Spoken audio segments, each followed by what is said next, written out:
অপূর্ব সুন্দর একজন মহামানবের কথা আছে, ইউসুফ আলাইহিস সালাম।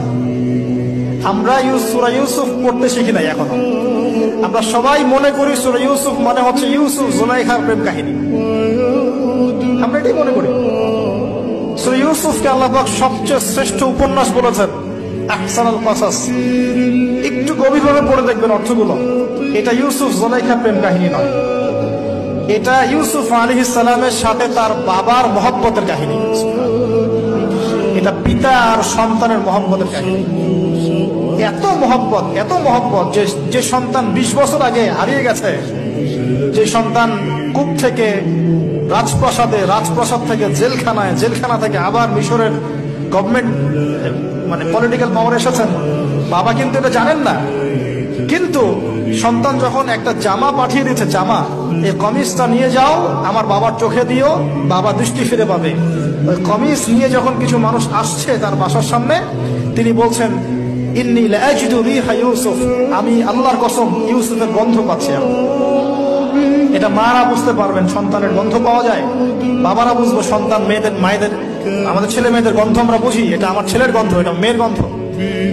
ইউসুফ আলাইহিস সালামের কামিজ আসছে 1200 মাইল দূর থেকে, আরো বেশি বা কম হবে, আর এখানে তার বাবা গন্ধ পাচ্ছেন। মোহাম্মত, এই কথাটা, এই আয়াতটা আসলেই চোখ দিয়ে পানি বের হয়ে যাবে। ইন্নী লাআজিদু রিহা ইউসুফ, আমি ইউসুফের গন্ধ পাচ্ছি। আর মানুষ বলছে আপনি পাগল হয়ে গেছেন, কতদিন আগে ইউসুফ চলে গেল, আপনি ইউসুফের কথা বলতে বলতে বলতে বলতে চোখ বন্ধ করে ফেললেন কাঁদতে কাঁদতে, এখন বলছেন ইউসুফের গন্ধ পাচ্ছেন। সুবহানাল্লাহ। তো সূরা ইউসুফ পিতা আর সন্তানের প্রেম কাহিনী, মহব্বতের কাহিনী, ট্র্যাজেডি লাইফের।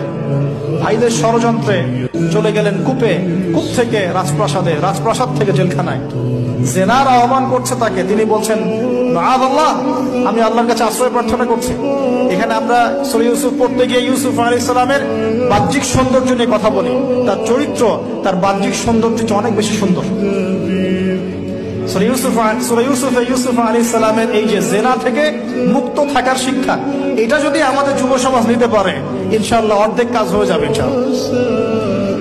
কত পার্সেন্ট যুবক আছে বলেন দেখি, একটু অনেস্টলি বলেন, সূরা ইউসুফ আলাইহিস সালামের মতো এরকম তাকওয়া, পরহেজগারিতা, জেনা মুক্ত জীবন যাপন করতে পারে?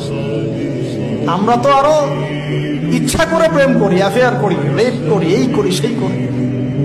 আর তাকে অফার করা হচ্ছে সম্ভ্রান্ত পরিবারের একজন রাজার স্ত্রী।